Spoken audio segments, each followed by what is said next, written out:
اعوذ باللہ من الشیطان اللعین الرجیم بسم اللہ الرحمن الرحیم الحمدللہ رب العالمین الصلاۃ والسلام علی الرسول الثقلین محبوب رب المشرقین المغربین جد الحسن والحسین ابو القاسم محمد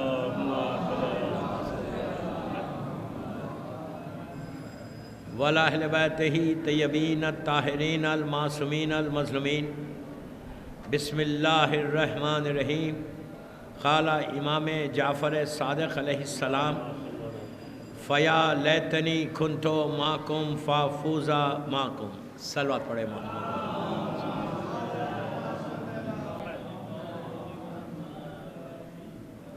عزاداران امام، ایصال ثواب کی مجلس ہے جن مرحومین کے لیے یہ رکھی گئی، اللہ ان کے درجات کو بلند کرے۔ میں نے مجلس کا آغاز ایک دعا سے کی ہے کہ اللہم ارزقنی شفاعت الحسین علیہ السلام یوم الورود، کہ پروردگار تو امام حسین کی شفاعت ہم کو نصیب یوم الورود۔ یہ اس زیارت کے جملے ہے کہ جو امام حسین کی سب سے زیادہ ریکمنڈڈ زیارت ہے۔ اس سے زیادہ ریکمنڈڈ زیارت، میں یہ نہیں بول رہا کہ یہ زیارت کم ہے، یہ زیارت زیادہ ہے، اس لیے ریکمنڈڈ کہا کہ زمانے کے امام نے اس زیارت کے بارے میں کہا ہے۔ امام نے 3 مرتبہ کہا اس زیارت کے لیے کہ یہ تاکید کی کہ یہ زیارت پڑھو، اور اس زیارت کا جو پیک ہے، جو اینڈ ہے، وہ اسی کے اوپر ہے کہ اللہم ارزقنی شفاعت الحسین۔ دوستو، بہت آسان ہے یہ سمجھنا کہ ہم کو شفاعت ملے گی، 200% ملے گی، لیکن دعا کرنا لازم ہے۔ ہر وقت دعا کرتے رہنا کہ ہم کو حسین کی شفاعت مل جائے، اس لیے کہ شفاعت الحسینی ایک ایسی چیز ہے کہ وہ اگر آپ کو مل گئی تو پھر آپ کا بیڑا پار ہے۔ اس لیے کہ وہ جو لائف ہے، مرنے کے بعد والی لائف، یہ ایک ہڈن لائف ہے، ایبسلیوٹلی ہڈن لائف، کسی نے اس کو دیکھا نہیں۔ وہ ایک ایسی زندگی ہے جو سب سے زیادہ لمبی ہے، اتنی لمبی زندگی ہے کہ آپ سوچ بھی نہیں سکتے، اس کا کوئی اینڈ نہیں ہے۔ ہماری جو دنیا کی زندگی ہے وہ 60 70 80 90 ایئرس کی، لیکن وہ لائف جو ہے وہ ایٹرنل لائف، جس کو انگلش میں بولتے ہیں، ہمیشہ کی زندگی۔ ہمیشہ کی زندگی کے لیے یہ دعا ہے، اور وہ زندگی کسی نے بھی نہیں دیکھی، نہ دیکھنا چاہتے ہیں، دیکھنا بھی نہیں چاہتے، نہیں، اس لیے کہ اس کا ذکر نہیں سننا چاہتے۔ دیکھنا تو بہت بڑی بات ہے، ہم مجلسوں میں وہ ذکر بھی نہیں سننا چاہتے کہ جو اس لائف کا ذکر ہے۔ تو اس زندگی کے لیے یہ دعا ہے۔ 24 گھنٹے اپنے قنوت میں، ایون نماز میں جب آپ قنوت پڑھتے، اس میں بھی یہ دعا کر سکتے کہ اللہم ارزقنی شفاعت الحسین، کہ پروردگار تم ہم کو شفاعت الحسین دے۔ مولا حسین کی اگر کسی کو شفاعت مل گئی تو اس کا بیڑا پار ہے، ہر چیز اسی کی ہے اگر شفاعت الحسین ملی۔ دوستو، جتنے تم اعمال کر رہے ہیں، ہر انسان جب اعمال کرتا ہے تو یہ سوچتا ہے کہ یہ میرا عمل قبول ہو جائے۔ آپ نماز پڑھو، روزہ رکھو، جو بھی نیکی کریں، ہر وقت ہماری دعا یہی ہوتی کہ پروردگار اس کو تو ایکسیپٹ کر لے۔ اور جب انسان مسلسل دعا کرتا تو اللہ کہتا کہ میں تمہاری دعاؤں کو قبول کرتا۔ اسی لیے کہا کہ جتنا ہو سکے اللہ کی بارگاہ میں یہ دعا کرو کہ پروردگار جو کچھ میں نے کیا ہے اس کو تو ایکسیپٹ کر، خالص بنا دے، اس لیے کہ شیطان لگا ہوا ہے، آپ کے اعمال کو کبھی بھی خراب کر دے گا۔ ہم کو پتہ بھی نہیں چلے گا کہ میرے اعمال ختم ہو گئے، اور لوگوں کو بتانے کے لیے بھی ہم اعمال کرتے۔ میں نماز پڑھا، مسجد، مثال دے رہا، میں نماز پڑھا مسجد میں آگے صرف اس لیے کہ سارا معاشرہ یہ کہے کہ یہ بڑا عبادت گزار ہے، اس لیے کہ شیطان آپ کے اعمال کو ضرور خراب کرے گا۔ اس نے وعدہ کیا ہے کہ میں صراط مستقیم پہ بیٹھ کر میں تیرے بندوں کو گمراہ کروں گا، قرآن میں اللہ سے کہہ رہا، لیکن اللہ نے کہا کہ جو میرا ہوگا تو اس کو گمراہ نہیں کر سکتا۔ تو اب ایک نبی یعقوب کا ایک واقعہ سنا تھا کہ اعمال کیسے خراب ہوتے ہیں۔ نبی ایوب کا واقعہ، یہ بہت بڑا نبی تھا. یہ اس میں دو چیزیں ملیں گی آپ کو کہ اعمال کیسے خراب ہوتے اور اللہ کتنا کریم ہے, اللہ کتنا مرسیفل ہے. ہمارے ذہنوں میں ہمیشہ یہ رہنا کہ پروردگار سے بڑا کریم کوئی نہیں, پروردگار سے بڑا مرسیفل کوئی نہیں. صرف دعا یہ کرتے رہو کہ اس کا کرم, اس کی بلیسنگ ہمارے پاس آتے رہے. اس لیے کہ اگر رحمت خدا آئے گی تو تمہارے سارے اعمال قبول ہوں گے. رحمت خدا آئے گی, جہاں رحمت ہوگی وہاں پریشانی نہیں ہوگی, جہاں رحمت ہوگی وہاں تمہارے پرابلم سالو ہو جائیں گے. ہم صبح سے شام تک سٹرگل کر رہے ہیں, صبح سے شام تک ہم بار بار یہ کام کر رہے ہیں کہ میرا یہ کام ہو جائے, کام ہی نہیں ہوتا. بس صبح آپ دعا مانگ رہے ہیں, آپ کی دعا ایکسیپٹ نہیں ہو رہی, تو کوئی نہ کوئی تو ریزن ہے. تو اب نبی ایوب کا یہ عجیب واقعہ ہے. نبی ایوب یہ وہ نبی ہے کہ جس نے بڑا صبر کیا تھا, بہت صبر کیا. صبر ایوب مشہور ہے. ان کے گھر کے پہلو میں ان کا پڑوسی جو تھا, ان کا جو گھر تھا اس کی چھت تھی, وہ اپنی چھت پہ جاتے تھے ٹیرس کے اوپر. دیکھا کہ ان کا پڑوسی جو ہے بڑی عبادت کر رہا اوپر بیٹھ کے. ایک دن دیکھا, 2 دن دیکھا, 3 دن دیکھا, 4 دن دیکھا. نبی ایوب نے کہا یار جب میں اوپر جا رہا ہوں یہ عبادت میں بیٹھا ہوں, رات کے کسی حصے میں جائیں تو اللہ کی بارگاہ میں مناجات کر رہا, دن میں جاتے ہیں تو وہ مصلی پہ بیٹھا ہوا ہے, رات ہوتی ہے تو مصلی. اتنا بڑا نبی ایوب گھبرا گئے, ہاتھوں کو اٹھا کے کہا پروردگار اتنی عبادت تو میں بھی نہیں کرتا, جبکہ یہ نبی ہے. یہ تیرا بندہ کتنی عبادت کرتا ہے تیری. جیسے ہی کہا فوراً وہی آ گئی آئی اور اللہ نے کہا کہ ایوب میں اس کا ایک سجدہ بھی قبول نہیں کر رہا. پورے معاشرے میں, پورے سماج میں یہ مشہور تھا کہ یہ سب سے بڑا عبادت گزار ہے اس محلے کا. اور اللہ کیا کہہ رہا, میں اس کا نماز ہی قبول نہیں کر رہا, میں اس کا ایک سجدہ بھی قبول نہیں کر رہا. نبی ایوب نے ہاتھوں کو اٹھا کے کہا پروردگار تو عادل ہے, تو سب کی دعاؤں کو قبول کرنے والا, یہ اتنی تیری عبادت کر رہا اور تو کہہ رہا میں اس کی عبادت قبول نہیں کرتا. آواز آئی کہ ایوب اسی لیے قبول نہیں کر رہا کہ یہ ریاکار ہے. ریاکار سمجھتے ہیں ہپوکریٹ انگلش میں جس کو بولتے, لوگوں کو بتانے کے لیے کر رہا کہ سماج میں, معاشرے میں میری عزت ہو جائے. آپ انصاف سے بولو کتنے ہمارے عمل ایسے کہ جب ہم لوگوں کو بتانے کے لیے کر رہے ہیں, صرف اس لیے کہ میری عزت ہو جائے معاشرے میں, صرف اس لیے کہ لوگ بولے یہ بڑا نیک آدمی ہے. میں جنرل بات کر رہا ہوں. یہ وہ عبادت ہے جو ایکسیپٹ ہی نہیں ہوگی. جب کوئی نیکی کرو, مثال کے طور پہ آپ کسی کو ہیلپ کر رہے ہیں, جیسا باہر کوئی فقیر بیٹھے ہوئے, اب پورا مجمع ہے, اب میں اس کے سامنے پرس نکال رہا, بڑی نوٹ نکال رہا, سب کے سامنے بتا کے دے رہا, میں یہ سمجھ رہا کہ میں نیکی کر رہا, بلکہ وہ منہ پہ پھینک دی جائے گی. صرف اس لیے میں بتا رہا کہ لوگ دیکھیں, بولیں کہ میں کتنا جنرس ہوں. ایسی میں کئی عبادتیں, تو لوگوں کو بتانے کے لیے جو عبادت ہوگی اس کا اجر نہیں ملنے والا. تو یہ جو عبادت کر رہا تھا وہ صرف اس لیے کر رہا تھا کہ لوگ دیکھیں کہ یہ اتنا عبادت گزار ہے, معاشرے میں عزت ہو جائے. تو اللہ نے کہا کہ میں اس کا ایک سجدہ قبول نہیں کرتا. یہ ہپوکریٹ, یہ ریاکار ہے. ریاکار کا میرے پاس کوئی عمل نہیں ہے, لوگوں کے لیے کر رہا, اب اس کو اجر لوگوں سے لینا ہے. خاموش ہو گیا ایوب. اس کی جو عزت تھی ایوب کے دل میں کہ اتنا عبادت گزار ہے, وہ عزت ختم ہو گئی. اس نے کہا, ایوب کہنے لگے یار یہ تو بڑا ریاکار آدمی ہے, سب کو بتانے کے لیے کر رہا. مہینہ 2 مہینہ 6 مہینے گزرے, اس کا انتقال ہو گیا. جیسے ہی انتقال ہوا پورے محلے میں دھوم ہو گئی کہ جو سب سے بڑا عبادت گزار تھا وہ چلا گیا. ایوب نبی گئے, گھر گئے, پرسہ دیے, واپس آ گئے, میت میں بھی شریک میں آگے, اس لیے کہ جانتے ہیں کہ ریاکار ہے یہ, اللہ کے پاس اس کا ایک سجدہ نہیں, کوئی عبادت اس کی ایکسیپٹ ہی نہیں ہو رہی. آگے واپس اس کا جنازہ اٹھا, جو جا کے پرسہ دینا تھا, جو اسلام بنا اتنا کام کر کے ایوب آ گئے, نبی ہے. گھنٹہ 2 گھنٹے کے بعد جب اس کی تدفین ہو گئی, تدفین کے بعد فوراً جبرائیل ایوب کے پاس آئے اور آگے کہا کہ اے نبی خدا, اللہ آپ سے ایک سوال کر رہا. پوچھا کیا؟ تو کہا اللہ یہ کہہ رہا کہ ایک میرا نیک بندہ تھا جو مر گیا, تم اس کی میت میں شریک نہیں ہوئے. تو ایوب نے کہا پروردگار تو نے ہی تو کہا تھا کہ یہ ریاکار ہے, اب یہ نیک کیسا ہو گیا؟ تو نہیں تو کہا تھا یہ ریاکار ہے. تو اب دیکھو کتنا کریم ہے پروردگار. کہا کہ بے شک یہ ریاکار تھا، بے انتہا ریاکار تھا، لیکن جب اس کے جنازے پہ، اس کی میت پہ کھڑے رہ کر 40 مومنین نے یہ کہا کہ پروردگار سوائے نیکی کے ہم کچھ جانتے ہی نہیں اس کی، جب انہوں نے گواہی دی تو میں نے اس کے گناہ معاف کر دیے.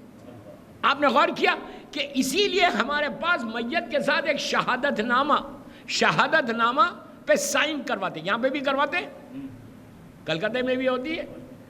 ارے بولو یار. تو کیا ہے وہ شہادت نامہ؟ کیا ہے؟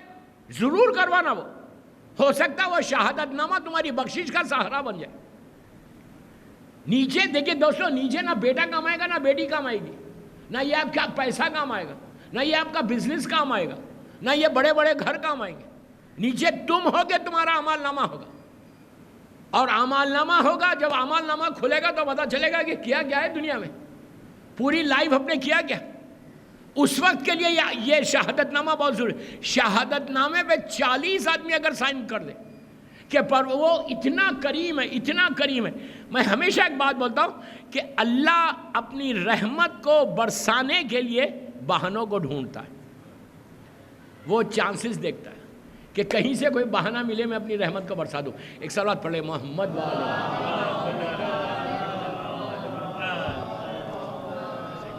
ایک اور پڑھ لیں پلیز.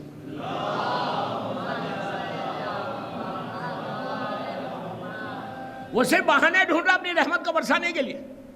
وہ کہتا ہے کہ صرف تم دعا کرتے رہو، میں تمہاری رحمت کو برساتا ہوں تمہارے اوپر. تو آپ نے غور کیا کہ ریاکاری ایک ایسی بیماری ہے جو آج ہم سب میں، ہم کو پتا بھی نہیں کہ کون سے عمل کو میں خالص اللہ کے لیے کر رہا یا لوگوں کو بتانے کر رہا. ڈونیشنز دیں، آپ عبادت کریں، جب عبادت کریں. اسی لیے اکیلے کی عبادت اس کا اجر ہی کچھ اور ہے. لیکن مسجد میں ضرور آنا. مسجد میں آنے کا ثواب یہ ہے کہ مثال کے طور پہ 10 آدمی 20 آدمی کھڑے رہ کے نماز پڑھے. کوئی ایک کی نماز قبول ہو رہی تو تم سب کی نماز قبول ہو جائے. مسجد میں آنا یونٹی کا خیال ہے.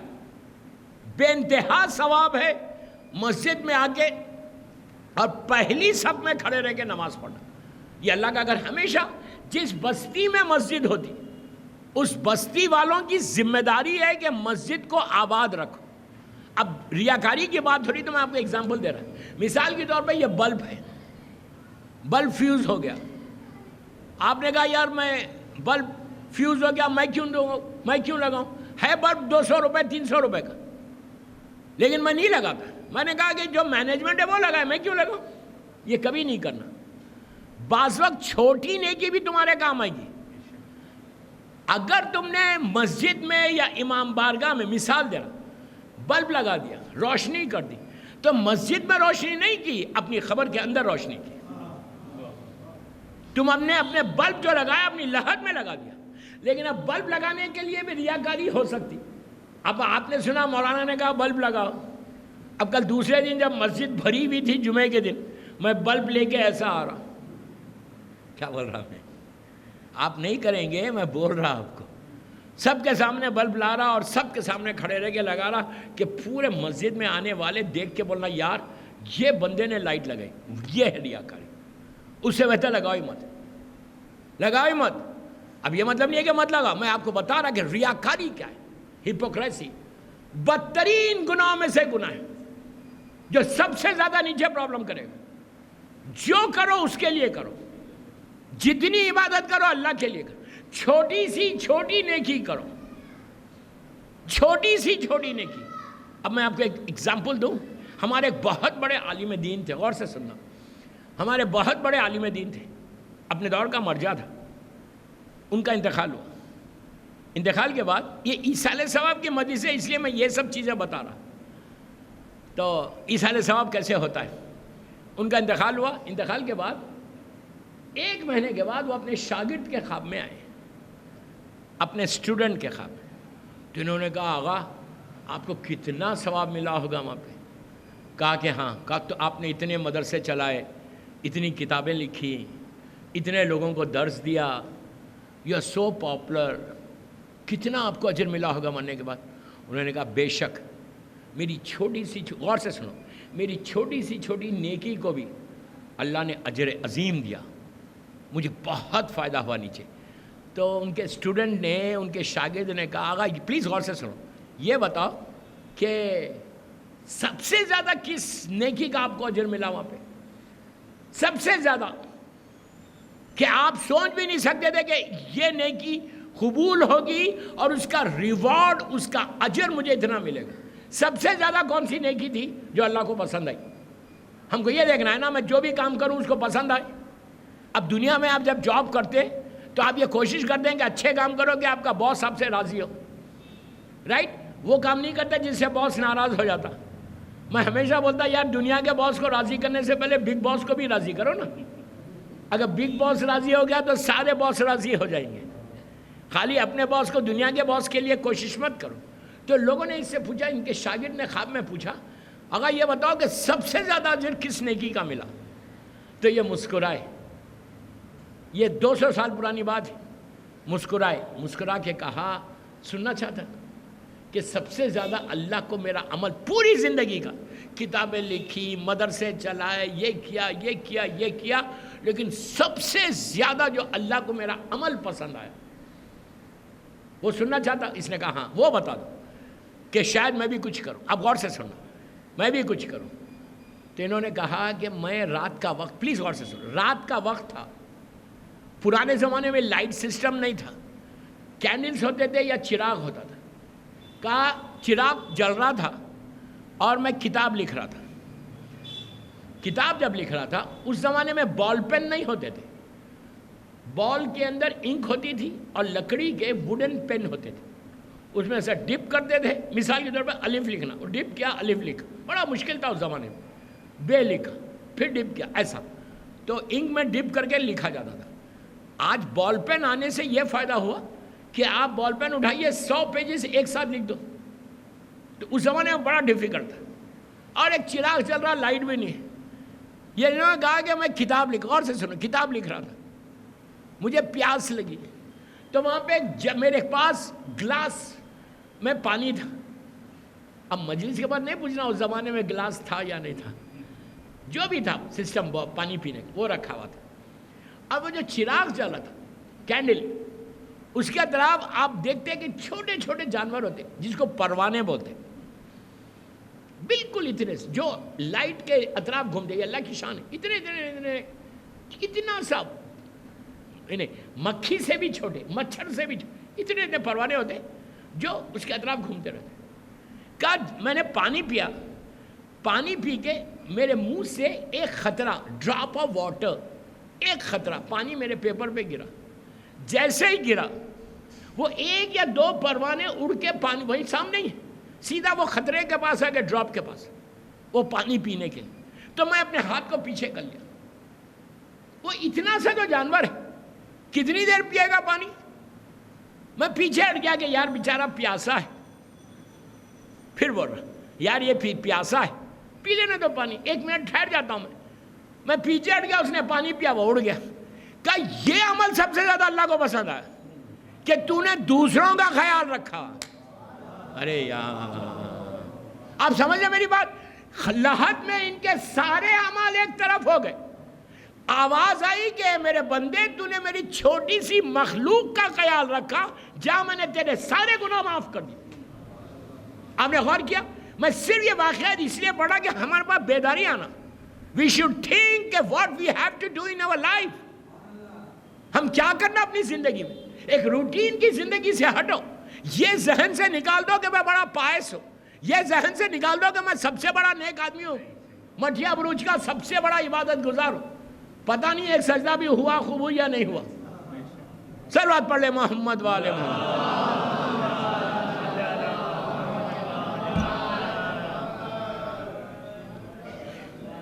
ایک اور پڑھ لیجیے پلیز، ہم کو معلوم ہی نہیں، وی ڈونٹ نو کہ میری کون سی نیکی اس کی بارگاہ میں جائے گی۔ ہر نیکی کر کے دعا کرو کہ پروردگار اس کو قبول کر لے، اس کے لیے یہ دعا ہے، اللہم ارزقنی شفاعۃ الحسین۔ 24 گھنٹے آپ کلکتہ میں کہیں جا رہے، کوئی آپ انٹرویو کے لیے جائے، مثال کے طور پہ بزنس لینے جا رہے ہیں، جاب کے لیے جا رہے ہیں، کوئی کام کے لیے امپورٹنٹ کام ہے آپ کا، آپ یہ دعا کرو، اللہم ارزقنی شفاعت الحسین، شفاعت الحسین یوم الورود۔ یہ یوم الورود کیا ہے؟ یہ دعا کب پڑھتے ہیں آپ؟ سجدے میں جب جاتے، زیارت عاشورہ کی جب آپ سجدے میں جاتے تو یہ پڑھتے۔ یوم الورود کیا ہے؟ یوم الورود پہلی رات کے بارے میں بولتے ہیں۔ آغا بہجت کا نام سنا ہے؟ سبھی نے سنا ہوگا نا۔ ہم اس دور کے بہت بڑے ہمارے ایک عالم دین گزرے، ہارڈلی 10 سال ہوئے ان کا انتقال کو۔ یہ وہ شخص تھا آغا بہجت، اللہ ان کے درجات کو بلند کرے۔ آپ کو معلوم یہ وہ شخص تھے کہ جن کے سامنے سے پردے ہٹے ہوئے تھے، دیوار کے پیچھے کیا ہے بولتے تھے، ہم دیوار کے ادھر کیا ہے نہیں بول سکتے۔ یہی تو مزہ ہے علی کی محبت کا،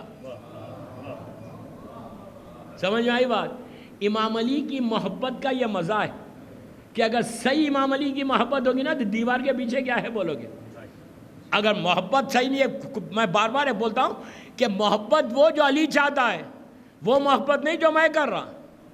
امام علی کی محبت کا یہی تو لطف ہے، یہی تو ایکسائٹمنٹ ہے کہ محبت علی آ جائے تو پھر کسی کی پرواہ نہیں ہوتی۔ اتنی محبت تھی کہ آج کے دور میں یہ ایول ورلڈ ہے، اس وقت میں، اس زمانے میں لوگ یہ نہیں بول سکتے، ہم نہیں بول سکتے کہ ارے شیطانی دنیا ہے، ایول ورلڈ ہے، آج کل پائس ہونا، تقویٰ ہونا مشکل ہے۔ نہیں، ایسے ماحول میں رہ کر علی کی محبت کو دنیا کو بتاؤ کیا ہے، اس محبت کی طاقت بتاؤ۔ آغا بہجت اس شخصیت کا نام ہے کہ جو ایک وقت میں ان کے لیے زمین کھنچی ہوئی تھی، زمین کھنچی ہوئی تھی، جہاں چاہے چلے جاتے۔ اور ایک بات بولوں، ان کے لیے جو سب سے بڑا کمال تھا آغا بہجت کا کہ جب انسان ان کے سامنے جاتا تھا جو اصلی صورت سامنے آ جاتی تھی۔ نہیں سمجھے آپ؟ اصلی صورت کیا ہے؟ یار میں نے اتنے گناہ کیے ہیں، میں اپنی طرف بول رہا ہوں، میں کسی اور کو نہیں بول رہا۔ کیوں بولوں میں؟ میرے گناہ مجھے معلوم ہے، آپ کے گناہ تھوڑی معلوم ہے مجھے۔ تو ہمیشہ یہ کرنا کہ اپنے آپ کو مومن مت سمجھو، سامنے والے کو مومن سمجھو۔ تو آغا بہجت ایسی شخصیت تھی کہ جن کے سامنے سے پردے ہٹے ہوئے تھے۔ میرے گناہ، اللہ اتنا کریم ہے کہ میرے گناہوں کی وجہ سے جو میرا چہرہ ہے نا اس کو خراب نہیں کیا اس نے، بلکہ رحمت کا پردہ ڈال دیا۔ تو ان کے سامنے جب بھی کوئی جاتا تھا تو وہ سارے چیزیں ان کے سامنے آ جاتے تھے کہ یہ بندہ کیا ہے۔ آپ تعجب مت کرو، چوتھے امام کے زمانے میں میرا مولا حج پہ گیا، ابو بصیر بھی ساتھ، خانہ کعبہ کے اطراف، اللہ زیارت نصیب کرے کعبے کی انشاءاللہ، کعبے کے اطراف ہزاروں لوگ طواف کر رہے ہیں۔ ابو بصیر نے کہا مولا کتنے حاجی ہیں، کعبہ بھرا ہوا ہے۔ امام نے کہا تو کیا کہہ رہا، حاجی اتنے؟ ابو بصیر کو قریب بلا کے اس کے چہرے پہ ہاتھ رکھ، کہا اب دیکھ، انسان کم جانور زیادہ نظر آ رہے تھے۔ یہ تو شکر ادا کرو کہ اللہ ستار ہے، ہم سمجھتے ہیں ہمارا اصل چہرہ تو جب معلوم ہوگا۔ تو آغا بہجت کے سامنے سے یہ ساری چیزیں ہٹے ہوئے تھے۔ بڑے بڑے مجتہدین ان کے سامنے، بڑے بڑے مولوی ان کے سامنے گھبراتے تھے جانے کے لیے۔ آغا ہمیشہ سے سر جھکا کے چلتے تھے۔ آغا بہجت کے استاد شیخ کرکی، وہ ان کے آغا بہجت کے خواب میں۔ اب آپ سوچو بہجت اتنا بڑا ہے تو استاد کیا ہوگا؟ آپ خود سوچو میں کیا بول رہا ہوں۔ آغا بہجت اتنی بڑی پرسنالٹی تھی تو ان کے استاد کتنے نیک ہوں گے۔ وہ ان کے خواب میں آئے تو آغا نے پوچھا کہ استاد یہ بولو، مرنے کے بعد سب سے زیادہ کون سا عمل پسند آیا اللہ کو، اور کون سی نیکی پسند آئی، سب سے زیادہ فائدہ کس کا ہوا جو دنیا میں آپ نے عمل کیا، اور آپ کے دل میں وہاں خواہش ہوئی کہ کاش میں زیادہ کرتا یہ عمل، کاش میں یہ عمل زیادہ کرتا۔ جب خواہش ہوتی نا یار اس کا اتنا اگر ثواب ہے تو کاش یہ عمل میں زیادہ کرتا۔ تو آغا بہجت نے اپنے استاد سے پوچھا، آقا مرنے کے بعد آپ کو کون سا ایسا عمل تھا کہ آپ کے دل میں خیال آیا کہ کاش میں یہ عمل زیادہ کرتا؟ تو انہوں نے آقا بہجت سے کہا، 3 دفعہ کہا عاشورہ عاشورہ عاشورہ۔ انہوں نے کہا عاشورہ، زیارت عاشورہ، اس کا اتنا ثواب ملا آپ کو قبر کے اندر؟ انہوں نے کہا، ان کے استاد نے کہا کہ میں روز 1 مرتبہ پڑھتا تھا، جسٹ 1 ٹائم، کاش میں اس کو 3 دفعہ پڑھتا، 4 دفعہ پڑھتا، 5 دفعہ پڑھتا۔ پوچھا کیسے اس کا ثواب اتنا؟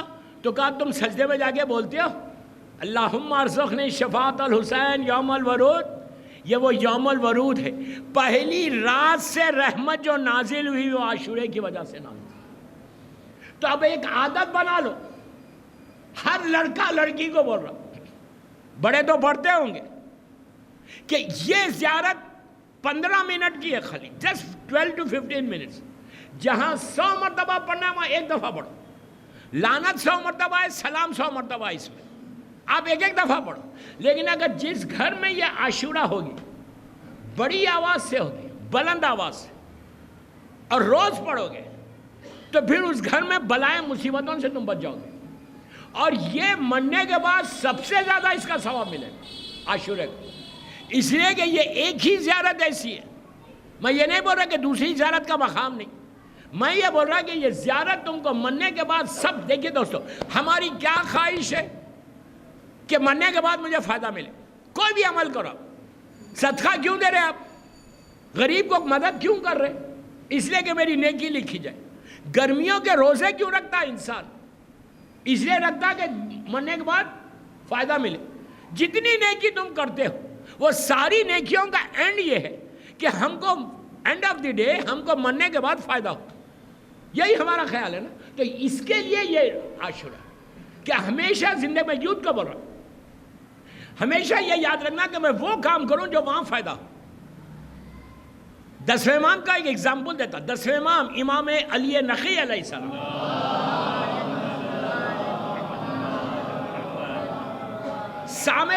سامرے میں مولا رہتے تھے۔ 10ویں امام کے گھر میں مولا نے ایک خبر بنائی تھی، گریو۔ چاہنے والے آئے مولا سے ملنے، تو دیکھا کہ گھر میں قبر بنی ہوئی ہے۔ جیسے آج ڈرتے ہیں، اس زمانے میں بھی ڈرتے تھے لوگ۔ آپ نہیں ڈرتے، میں ایک بات بول رہا ہوں، اس زمانے میں بھی لوگوں کو خوف ہوتا ہے۔ لوگوں نے کہا مولا یہ کیا ہے؟ خیریت تو ہے، یہ گریو کس کی ہے؟ کیوں بنوائی؟ سنیں گے امام اپنے دور کا علی، اپنے دور کا حسین۔ لوگوں نے پوچھا مولا یہ کیوں بنوائی؟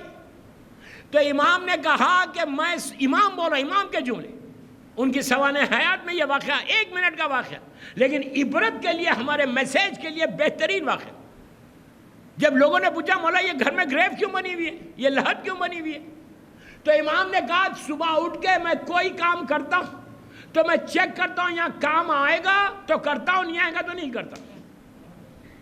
کتنا عجیب پیغام ہے، کتنا عجیب پیغام ہے۔ امام نے کہا میں چیک کرتا ہوں یہاں کام آئے گا۔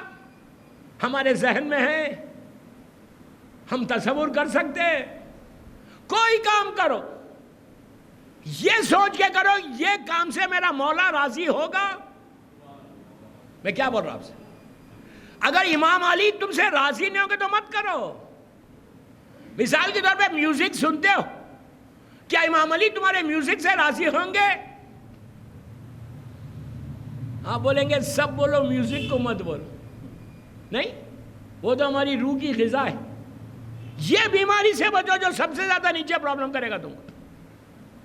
صرف بولنے سے نہیں ہوتا، عمل بھی کرنا کچھ۔ امام کے لیے اگر کوئی چیز میں نہیں چھوڑتا تو پھر میں کیسے مولا سے محبت کرتا ہوں؟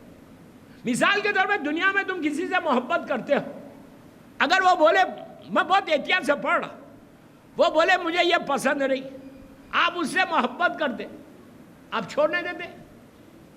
مجھے نہیں معلوم کس کس سے آپ محبت کرتے، ایک سے تو کرتے ہوگے۔ اگر ایک سے بھی محبت کرتے ہو، بولے کہ میں بول رہا، بولی نہیں بول رہا، تو وہ کہتا ہے کہ مجھے پسند نہیں تو چھوڑتے نہیں۔ تو اللہ یہ بول رہا کہ تم یہ چھوڑو میرے خاطر. اگر تم یہ کرو گے تو سب سے زیادہ تم کو مرنے کے بعد فائدہ پہنچے. دوستو یہ زندگی تو ایک ببل کی طرح ہے, کبھی بھی ختم ہوگی, کسی وقت بھی ختم ہوگی, کوئی گارنٹی نہیں. آج یہ مجلس ایصال ثواب کے اللہ ان چاروں کے درجات کو بلند کرے. ان کے مغفرت کے لیے ایک باواز بلند صلوات پڑھ لو.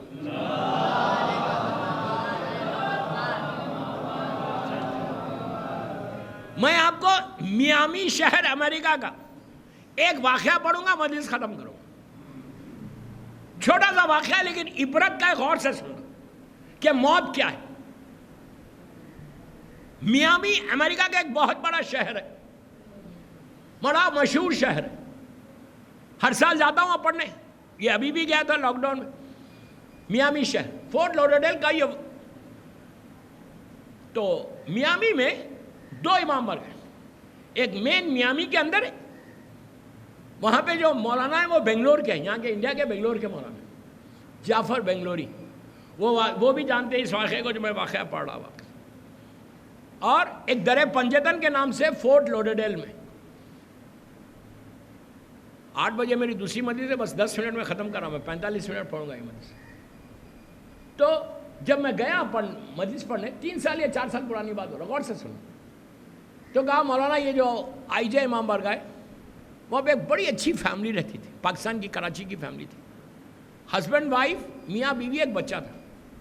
بہت ہی نیک لوگ, اردو سپیکنگ تھے, بہت ہی ڈیسنٹ فیملی. 40-45 سال کا سن تھا.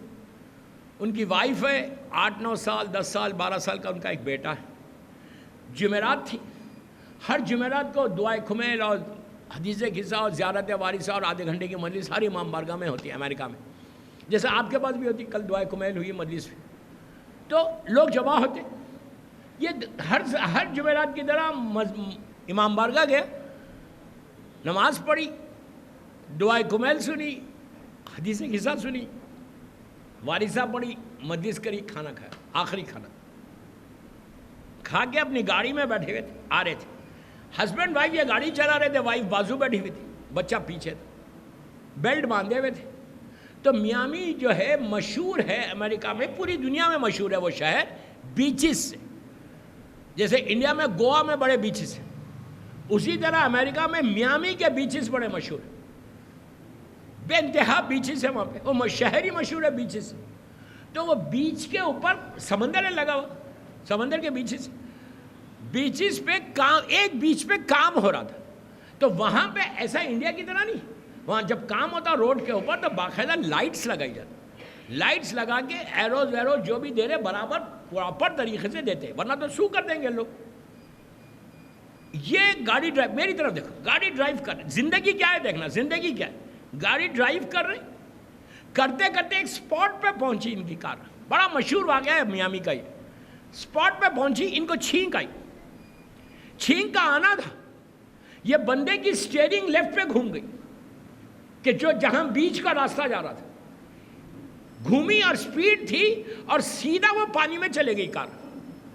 پانی میں کار گئی, اطراف سے پورا سمندر کا پانی روڈ اس کی دروازوں تک آ گیا. احساس ہوا, بریک مارا, دروازے تک پانی. جو وہاں کنسٹرکشن ورکرز کام کر رہے تھے وہ لوگ دوڑتے ہوئے آئے. اس نے بریک مارا. بریک مارنے کے بعد وائف سے کہا, بیوی سے کہا بیلٹ کھولو, پیچھے بیٹے کا بیلٹ کھولے. ورکر سے کہا میری بیوی کو نکال دو, پہلے بچے کو باہر نکال. وائف سے کہا تم باہر جاؤ, میں گاڑی کو پیچھے لے رہا. ورکرز نے اس کی وائف کو پکڑ کے نکالا, اس کے بچے کو پکڑ کے نکالا. بیوی کھڑی ہوئی ہے سامنے, سارے لوگ کھڑے ہوئے, یہ دونوں باہر آئے. اب جو اس نے گیئر ڈالا, ریورس ڈالنے کے بدلے انہیں سیدھا ڈال دیا. ڈالنا تھا گاڑی, 1 سیکنڈ میں آگے بڑھی, 20 میٹرز نیچے چلی گئی. آپ نے اس واقعے میں کیا چیز محسوس کی؟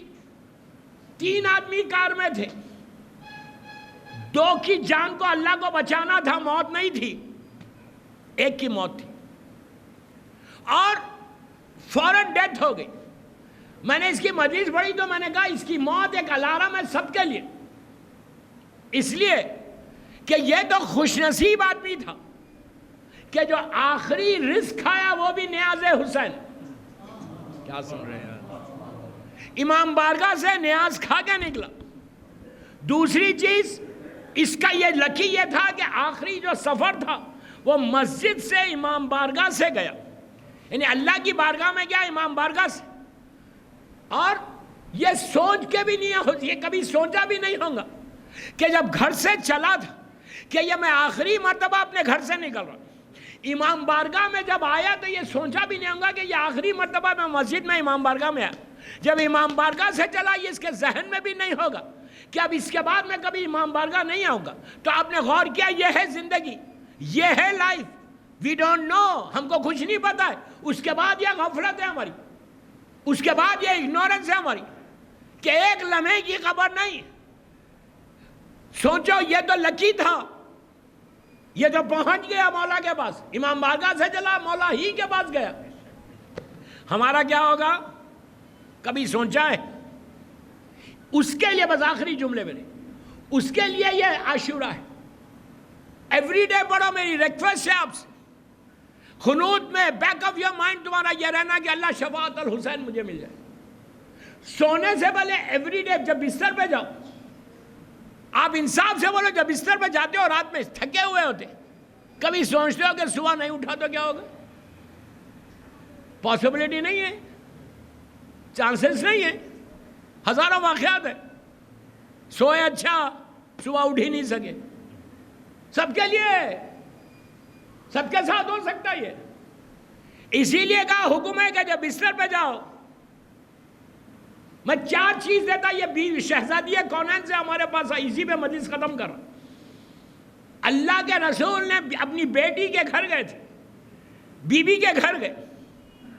بیٹی کے پاس باپ پہنچا، دیکھا بیٹی مصلے کے اوپر ہے، میری مظلوم بی بی مصلے پہ.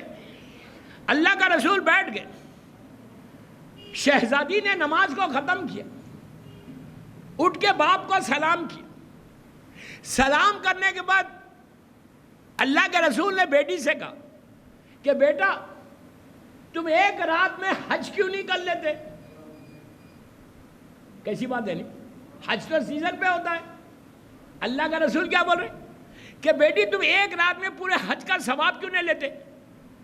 اس کے بعد کہا کہ بیٹا ایک رات میں تم پورا قرآن کیوں نہیں ختم کر لیتے؟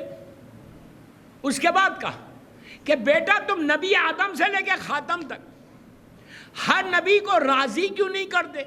دیکھیے ہمیشہ یاد رکھو، ایک معصوم جب دوسرے معصوم سے بات کرتا، وہ معصوم کے لیے نہیں ہوتا، ہمارے لیے ہوتا ہے. سمجھ میں آ گئی بات؟ پلیز یہ غور سے، یہ بہت میں خاص تحفہ دے کے جا رہا ہے ایصال ثواب کی مجلس میں. اس کے بعد کہا کہ تم سارے مومنین اور مومنات کو کیوں نہیں راضی کرتے؟ ایک مومن کو راضی کرنا اتنا ثواب ہے تو سارے مومنین. تو شہزادی نے کہا بابا یہ کیسے پاسبل ہے؟ حج تو وقت پہ ہوتا ہے، میں ایک حج کیسے کروں گی؟ ایک قرآن رات بھر میں پڑھو، مومنین اور مومنات کو راضی کرو، حج اور عمرے کا بھی ثواب لو. بابا یہ کیسے پاسبل ہے؟ اللہ کا رسول اپنی بیٹی کو ایک تحفہ دے رہا. کیا کہا؟ بیٹا رات میں سونے سے پہلے 3 مرتبہ تسبیحات 4 پڑھو. سبحان اللہ، الحمدللہ، لا الہ الا اللہ، اللہ اکبر. آپ کو معلوم یہ تسبیح عجیب 4 نام ہے اللہ کے لیے. یہ وہ نام ہے کہ جو واجب نماز میں رکھی گئی. یہ تسبیح الحمد کے بدلے میں 3ری اور 4تھی رکعت. نماز جعفر طیار ابن ابو طالب علیہ السلام میں 300 مرتبہ پڑھتے ہیں آپ یہ تسبیح. یہ وہ تسبیح ہے. اللہ کے 99 نیم سے 99 نیم، ہر نام کی برکت ہے، لیکن یہ تسبیح عجیب تسبیح ہے. اس میں آپ دیکھو کیا ہے. پہلی چیز سبحان اللہ، اس کی تعریف. سبحان اللہ اس کی تعریف کر رہے آپ. فوراً آپ نے کہا الحمدللہ، اس کا شکر. سبحان اللہ، الحمدللہ. پھر سب سے بڑا جو اللہ کو سب سے زیادہ پسند ہے، لا الہ الا اللہ، اس کی وحدانیت کا اعلان کہ دیر از نو گاڈ، کوئی خدا نہیں ہے سوائے اس کے. اس کے بعد آخری نام کیا ہے اللہ کا؟ اللہ اکبر، کہ تو سب سے بڑا ہے. یہ عجیب تسبیح دوستو، یہ تسبیح امام علی علیہ السلام دعائے کمیل میں بولتے ہیں. آپ دعائے کمیل کا اینڈ دیکھو کہ دعائے کمیل میں علی مولا میرا مولا بولتے ہیں کہ ذکر ہو شفا، اللہ تیرا ذکر شفا ہے. اگر کسی کو سٹرس ہے، کسی کو تکلیف ہے، کسی کو بیماری ہے، کسی کو پریشانی ہے، کسی کی مصیبت دور نہیں ہو رہی، یہ تسبیحات اربع تم کو سکون عطا کر دیتی، اس لیے کہ مولا بول رہے کہ اس کا نام، اس کا ذکر شفا ہے. تو اللہ کے رسول نے کہا کہ بیٹا یہ 4 دفعہ تسبیح، 3 دفعہ تسبیحات اربع پڑھو. تسبیحات اربع پڑھنے سے 1 حج اور 1 قرآن 1 عمرے کا ثواب ملے گا. اب اس کا یہ مطلب نہیں ہے کہ تسبیحات اربع پڑھو حج کو جاؤ نہ عمرے کو جاؤ، مطلب یہ نہیں ہے. اس کے بعد کہا کہ 3 مرتبہ سورہ خلق پڑھو.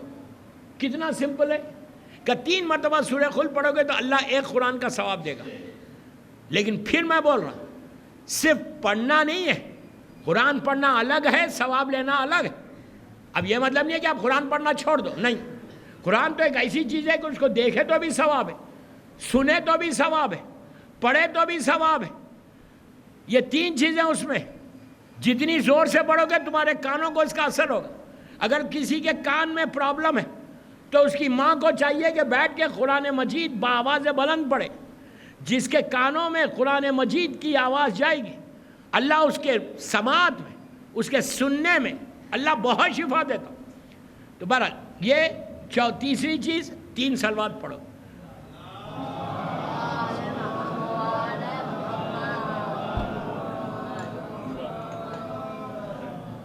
تین صلوات پڑھو گے تو تم محمد اور آل محمد اور سارے انبیاء کو راضی کرو گے. یہ بیٹی کو تو اس کے بعد کہا کہ اگر مومنین اور مومنات کو راضی کرنا ہے تو جو تم نماز شب میں بولتے ہو اسی طرح سے تم ایک جملہ بولو، اللہم اغفر مومنین والمومنات. خالی یہ یاد رکھ لو اللہم اغفر، مومنین اور مومنات تو سب کو پتہ ہے، یہ یاد کرو. اس کے بعد دیکھو کہ اللہ تم کو اس کا اجر. دوستو 2 منٹ کا عمل ہے لیکن رات تمہاری عبادتوں میں گزر جائے گی، صرف یہ 2 منٹ کا. اگر موت بھی آئے تو عبادت کے ساتھ تم دنیا سے جاؤ گے. صلوات پڑھ لیں محمد والے. بس میرا وقت ہو گیا. اب باقی باتیں انشاءاللہ اب جو میری اس ٹرپ کی آخری مجلس ہے فردوس میں ٹھیک 8 بجے شروع ہوگی، اس لیے کہ آج جشن بھی ہے، آپ کو جشن میں بھی جانا ہے. ٹھیک 8 بجے میں بیٹھ جاؤں گا انشاءاللہ. باقی باتیں وہاں. آج شب لگ گئی. اب بغیر مصائب کے ایصال ثواب کی مجلس میں مزہ نہیں، اس لیے کہ مصائب ہی ایک ایسی چیز ہے کہ دل کو سکون مل جاتا ہے. اس غریب کا ذکر، اس مظلوم کا ذکر،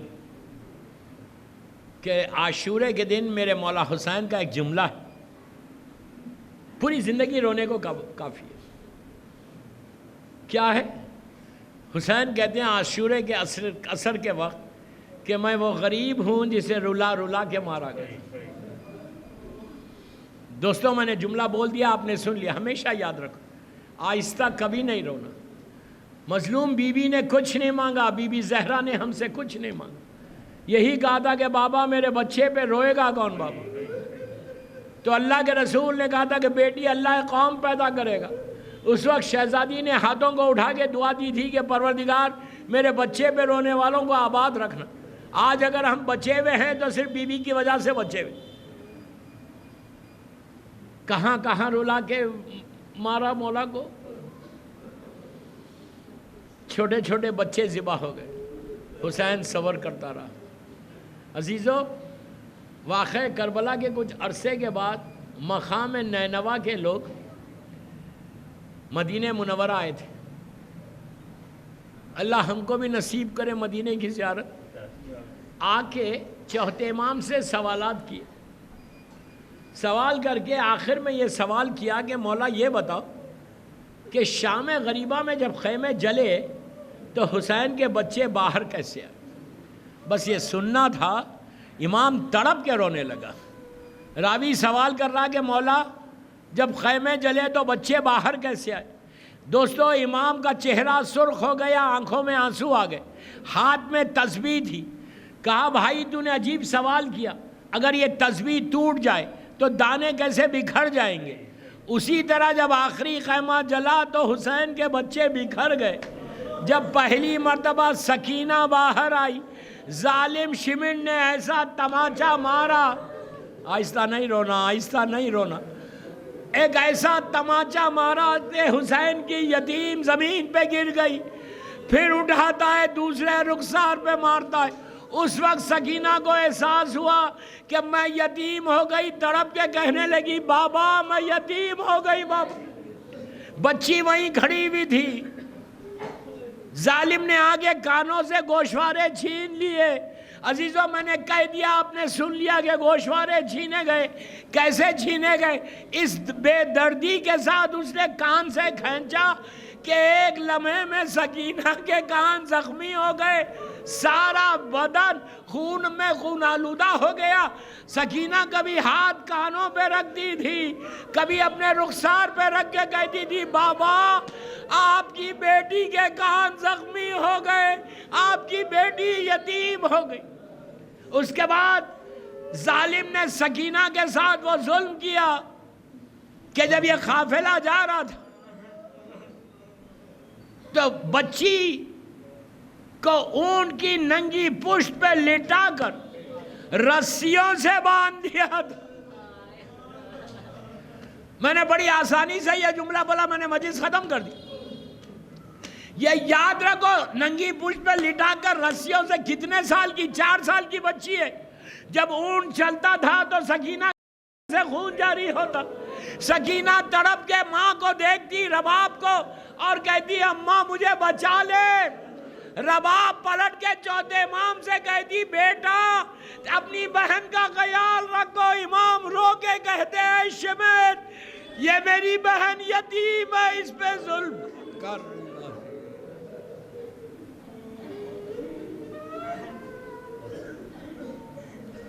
پروردگار میری شہزادی کے مصائب کا واسطہ ان آوازوں پہ اپنی رحمت کو نازل فرما۔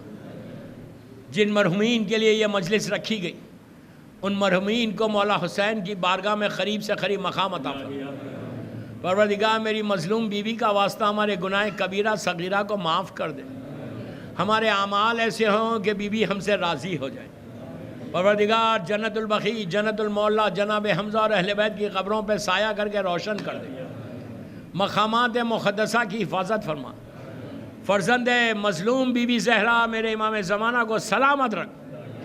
مولا کی سلامتی کے صدقے میں ساری دنیا میں جو مولا حسین کا چاہنے والے ہیں، اللہ یہ کووڈ سے، کینسر سے، ہر بیماری سے امام کے چاہنے والوں کی حفاظت فرما۔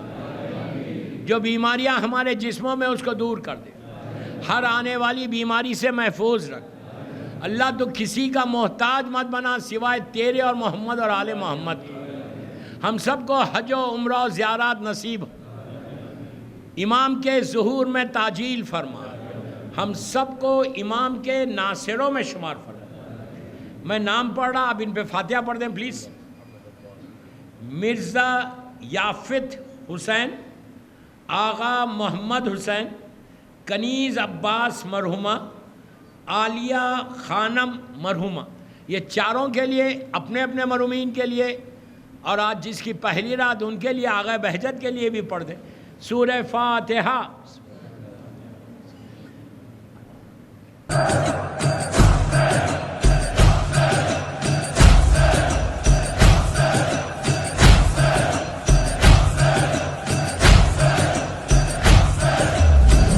Yeah.